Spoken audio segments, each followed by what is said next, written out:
Hello friends, मैं आपका अपने चैनल मनीष आर्य स्टडी में स्वागत करता हूं। फ्रेंड्स, आज हम जानने वाले कक्षा 9वीं वार्षिक परीक्षा 2022 की तैयारी के लिए हिंदी के बहुत ही महत्वपूर्ण प्रश्न। जी हाँ फ्रेंड्स, कक्षा 9वीं वार्षिक परीक्षा 2022 की तैयारी के लिए हिंदी के वेरी इंपॉर्टेंट क्वेश्चन। जी हाँ फ्रेंड्स, आज हम इस वीडियो में 10 वेरी इंपॉर्टेंट क्वेश्चन जानने वाले हैं, तो इस वीडियो को अंत तक जरूर देखें।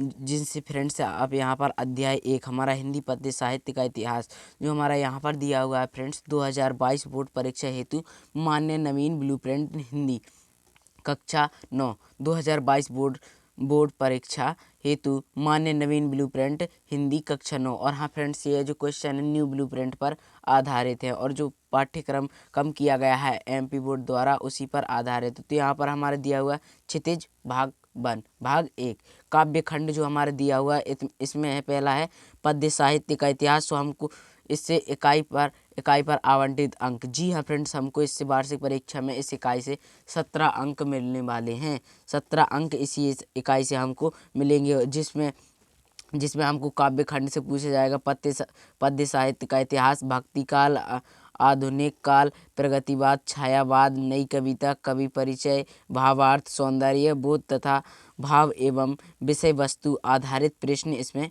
पूछे जाएंगे। तो फ्रेंड्स चलिए हम बिना टाइम वेस्ट किए अपनी इस वीडियो को स्टार्ट करते हैं। और हाँ फ्रेंड्स, आज हम इस वीडियो में जानने वाले हैं पद्य साहित्य का इतिहास। तो आज हम इस वीडियो में जानने वाले हैं अध्याय 1 हिंदी पद्य साहित्य का इतिहास। तो हमारा इसका फर्स्ट क्वेश्चन पहला प्रश्न यहाँ पर दिया हुआ है, हिंदी पद्य साहित्य को कितने कालों में विभाजित किया गया है? इन काल खंडों की समय सीमा भी बताइए। तो हमारा यहाँ पर इसका उत्तर दिया हुआ है, आचार्य रामचंद्र शुक्ल हिंदी साहित्य का प्रारंभ संवत 1050 सन 993 से मानते हैं। हिंदी के विद्वानों ने इस विभाजन को ही प्रामाणिक मान लिया है। उन्होंने जो काल विभाजन किया है वह निम्न प्रकार है। तो काल विभाजन समय सीमा, तो हमारा काल विभाजन यहाँ पर पहला दिया हुआ आदिकाल वीर गाथा काल जो था हमारा सन 993 ईस्वी से सन 1318 ईस्वी तक था। और दूसरा दिया हुआ भक्ति काल पूर्व मध्य काल, तो जो चला था हमारा 1318 ईस्वी से सन 1643 ईस्वी तक। फिर रीतिकाल उत्तर मध्यकाल रीतिकाल जो हुआ था 1643 ईस्वी से सन 1843 ईस्वी तक।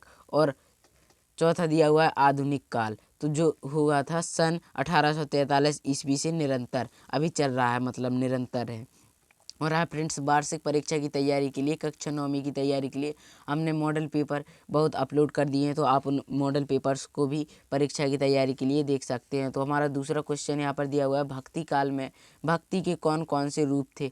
भक्ति काल में भक्ति के कौन कौन से रूप थे? तो इसका उत्तर हो जाएगा, भक्ति काल में भक्ति के 2 रूप मिलते हैं। पहला हो जाएगा निर्गुण भक्ति और दूसरा हो जाएगा सगुण भक्ति। इसका राइट आंसर हो जाएगा। नेक्स्ट क्वेश्चन है हमारा तीसरा क्वेश्चन दिया हुआ, भक्ति काल की काव्य धाराओं का विभाजन करते हुए उनके एक एक प्रतिनिधि कवि का नाम लिखिए। तो इसका उत्तर हो जाएगा, भक्ति काल के काव्य में 2 धाराओं में विभाजित किया गया है। पहला दिया हुआ निर्गुण भक्ति काव्य धारा, दूसरा दिया हुआ सगुण भक्ति काव्य धारा। और यहाँ पर पहला हो जाएगा निर्गुण भक्ति की 2 शाखाएं हैं।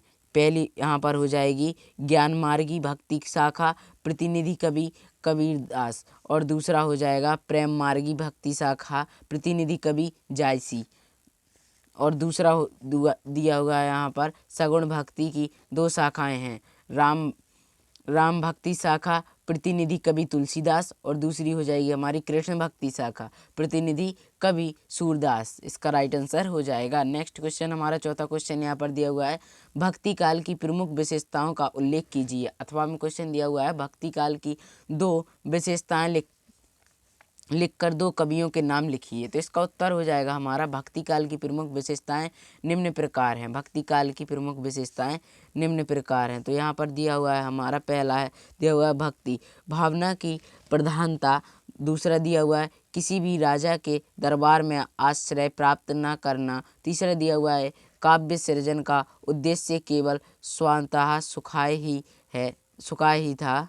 और चौथा दिया हुआ है हमारा यहाँ पर धर्म जाति साहित्यिक विधाओं एवं काव्य स्वरूप में समन्वय की भावना, और पांचवा दिया हुआ है काव्य सौंदर्य के कला एवं भाव पक्ष दोनों का सफलतापूर्वक निर्वाह, और छठवां दिया हुआ है हमारा जीवन को आदर्श प्रधान यथार्थता से जोड़ना, और सातवां दिया हुआ है और लास्ट कवि द्वारा अपने इष्ट के प्रति पूर्व समर्पण के भाव की अभिव्यक्ति। इस काल के दो प्रमुख कवि सूरदास तथा तुलसीदास हैं। इस काल के प्रमुख दो कवि जो है सूरदास तथा तुलसीदास है।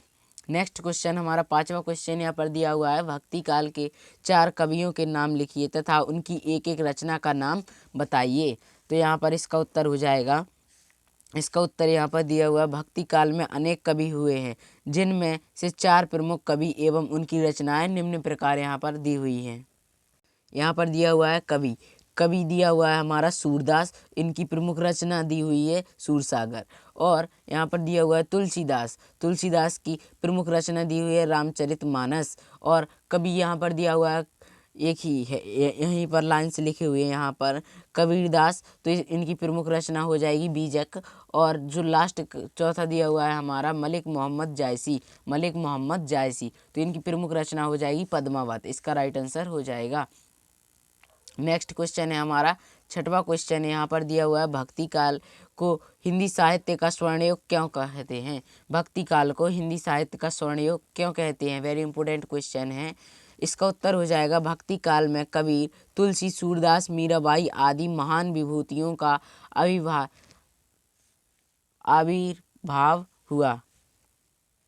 आविर्भाव हुआ। इनकी अमृत वाणी से जन सामान्य को अभूतपूर्व शांति तथा सुख का अनुभव हुआ। इस काल का साहित्य अनुपम एवं आदर्श है, जिस युग में कबीर, जायसी, तुलसी, सूर जैसे प्रसिद्ध कवियों और महात्माओं की अमृत वाणी उनके अंतःकरण में निकलकर देश के कोने कोने में फैली थी, उसे साहित्य के इतिहास में भक्ति काल कहते हैं।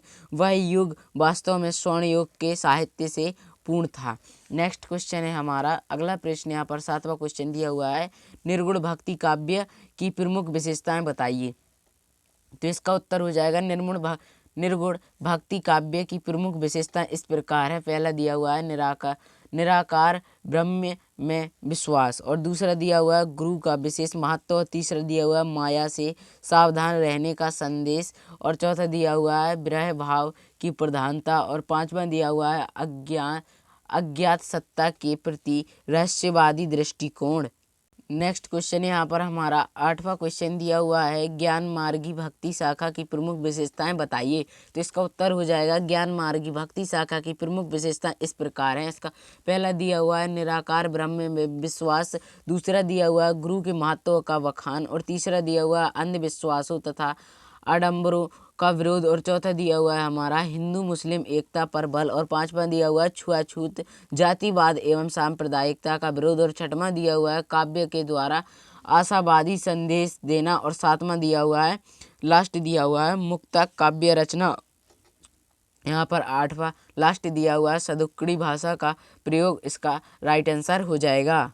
नेक्स्ट क्वेश्चन हमारा यहाँ पर नौवां क्वेश्चन दिया हुआ है, प्रेम मार्गी भक्ति शाखा की प्रमुख विशेषताएं लिखिए। अब हमको यहाँ पर लिखना है प्रेम मार्गी, यहाँ पर लिखा था हमने ज्ञान मार्गी भक्ति शाखा की प्रमुख विशेषता, अब हमको यहाँ पर लिखना है प्रेम मार्गी भक्ति शाखा की प्रमुख विशेषताएं लिखिए। तो इसका उत्तर हो जाएगा, प्रेम मार्गी भक्ति शाखा की प्रमुख विशेषताएं इस प्रकार है।